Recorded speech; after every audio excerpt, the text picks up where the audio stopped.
Halo semuanya, pernah nggak sih kalian ngerasa udah patuh banget minum obat darah tinggi tiap pagi, tapi pas dicek, angkanya tetap aja nakutin. Nah, di pembahasan kita kali ini, kita bakal bedah misteri ini lewat kisahnya Pak De Joko. Jadi ceritanya, Pak De Joko ini datang ke ruang prakteknya Dr. Ruli Rahadian, dengan wajah yang bener-bener putus asa. Dia ngerasa obat yang diresepin itu kayak nggak ada gunanya sama sekali. Tapi setelah ngobrol lumayan panjang, Dr. Ruli berhasil mengungkapin satu fakta yang mengejutkan. Ternyata biang keroknya sama sekali bukan di obatnya, melainkan ada di atas piring makan Pak De Joko setiap hari. Percaya nggak percaya, ada 7 jebakan makanan tersembunyi yang diam-diam ngebatalin efek pengobatan hipertensi. Oke, mari kita bahas kenapa Pak De Joko bisa sefrustrasi itu. Bayangin berhadapan dengan angka 160 ini. Ini tuh ibarat rapor merah yang terus-terusan ngeledek Pak De Joko dan Dr. Ruli dari layar tensimeter. Buat siapapun yang lagi berjuang ngelawan darah tinggi, ngelihat angka yang nggak mau turun padahal udah rajin nelen pil tiap hari, wah itu sih mimpi buruk banget. Angka 160 ini bener-bener jadi misteri utama hari itu. Gimana ceritanya obat yang udah dirancang khusus buat nurunin tensi, bisa kalah telak gitu aja. Keluhan Pak De Joko ini, jujur aja ya, rasanya mewakili rasa frustrasi banyak banget orang di luar sana. Dia tuh sampai memohon kejelasan. Dok, tensi saya kok selalu anteng di 160 ya, padahal saya rutin loh minum obat. Apa jangan-jangan ada makanan yang bikin obat saya ini nggak ngefek? Dan tebakan Pak De Joko ini tajam banget. Dia sadar ada yang nggak beres. Gaya hidupnya tanpa dia sadari lagi asyik sabotase resep dokternya sendiri secara diam-diam. Nah, disinilah Dr. Ruli mulai ngejelasin kalau peperangan ini sebenarnya berawal dari mekanisme tubuh yang simple banget. Buat ngejawab rasa penasarannya Pak De Joko, Dr. Ruli pakai perumpamaan yang cerdas banget. Dia minta Pak De Joko ngebayangin pembuluh darah itu kayak balon air. Gini cara kerjanya. Pas kita makan natrium atau garam, sifat alami si garam ini adalah narik air. Jadi step by step nih, natrium masuk, dia narik kelebihan cairan. Terus volume darah kita ikutan bengkak. Semakin banyak air di dalam balon, ya otomatis tekanannya ke dinding balon makin kenceng kan? Nah, inilah alasan persis kenapa tensi Pak De Joko bisa meroket sampai nembus batas kemampuan obatnya. Dari penjelasan balon air tadi, Dr. Ruli langsung masuk ke temuan pertamanya. Ini dia, jebakan nomor 1 dan 2. Si bom natrium. Dr. Ruli langsung nembak ke menu makan siang favoritnya Pak De Joko. Siapa sangka ikan asin yang jadi primadona di meja makannya ternyata adalah bom natrium raksasa. Terus ada juga mie instan. Pak De Joko sempet ngeles nih, oh bumbunya kan saya kurangi dok. Salah besar. Dr. Ruli ngejelasin kalau proses pembuatan mie-nya itu sendiri udah pakai natrium tinggi. Belum lagi ditambah sisa bumbunya. Dan jangan lupain juga daging olahan kayak sosis atau nugget yang syarat banget sama pengawet dan garam. Ini semua tuh bener-bener penyabotase yang nongkrong santai di dapur kita. Dengan nada yang lebih serius, Dr. Ruli nyampein realitas pahit ini ke Pak De Joko. Pola makan yang berantakan tuh bukan cuma bikin sembuhnya jadi lama loh, tapi secara aktif memaksa tubuh kita buat lebih bergantung sama obat-obatan kimia. Kalau udah begini, dokter nggak punya pilihan lain selain naikin dosis atau nambahin jumlah pilnya, cuma buat ngelawan efek sarapan pagi kita sendiri. Ironis kan?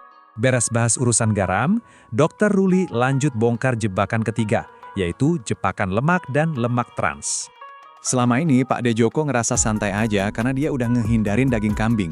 Tapi Dr. Ruli buru-buru ngelurusin hal ini. Lemak dari minyak sawit atau margarin itu ngasih beban kolesterol yang luar biasa berat.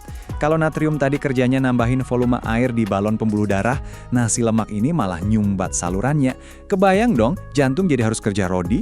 Menariknya nih, Dr. Ruli ngasih tips praktis, kalau emang harus banget numis makanan, mentega hewani asli ternyata sedikit lebih aman buat dipakai ketimbang margarin yang notabene adalah lemak trans olahan. Dr. Ruli lalu ngajakin Pak De Joko buat interogasi isi perutnya sendiri akhir-akhir ini. Coba deh kalian juga ikutan inget-inget. Sering jajan gorengan pinggir jalan tiap sore nggak? Atau suka makan daging olahan yang berlemak? Atau mungkin hobi ngemil produk olahan susu berat kayak keju? Hati-hati, ini semua tuh jebakan kolesterol yang bakal bikin obat darah tinggi semahal apapun jadi kewalahan ngadepin tumpukan lemak harian kita. Setelah interogasi camilan sore, obrolan bergeser ke jebakan keempat, sesuatu yang kelihatan gak bahaya, yaitu penipuan manis. Mari kita lihat gimana efek domino dari si manis ini merusak tubuh kita. Alurnya tuh jelas banget. Mulainya dari asupan gula tinggi, kayak minum soda, atau makan kue manis, yang kebetulan sering banget dilakuin Pak De Joko abis makan siang. Nah, gula ini emang gak langsung bikin tensi naik detik itu juga, tapi dia dengan super cepat memicu kenaikan berat badan. Pas badan makin berat dan metabolisme mulai kacau, barulah tekanan darah ikut meroket secara sistemik. Bener-bener musuh dalam selimut yang pinter banget nyamar. Nah, kita masuk ke jebakan kelima yang sering banget luput dari perhatian. Sang penghancur senyap alias alkohol. Fakta mengejutkannya nih, alkohol itu nggak selalu datang dalam bentuk botol miras mahal yang sering kita lihat di film-film loh. Buat Pak De Joko, racun ini justru ngumpet di jajanan tradisional kesukaannya, tape singkong. Iya, beneran. Tape dan berbagai hidangan fermentasi rumahan lainnya yang dibikin tanpa takaran pasti, ternyata diam-diam mengandung kadar alkohol yang cukup buat merusak dinding pembuluh darah kita dan bikin tensi meroket.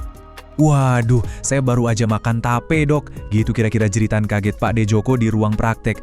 Asli, kaget banget dia. Dia sama sekali nggak nyangka. Dan saya yakin banyak dari kita juga pasti ngerasain hal yang sama kan? Pas nyadar kalau camilan ringan yang selama ini kita kira aman 100%, malah jadi agen rahasia yang aktif nyabotase pembuluh darah dari dalam.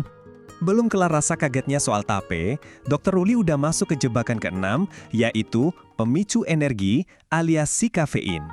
Ngelihat Pak De Joko yang hobi banget ngopi, Dr. Ruli ngasih peringatan keras. Minum secangkir kopi sih oke lah, masih aman.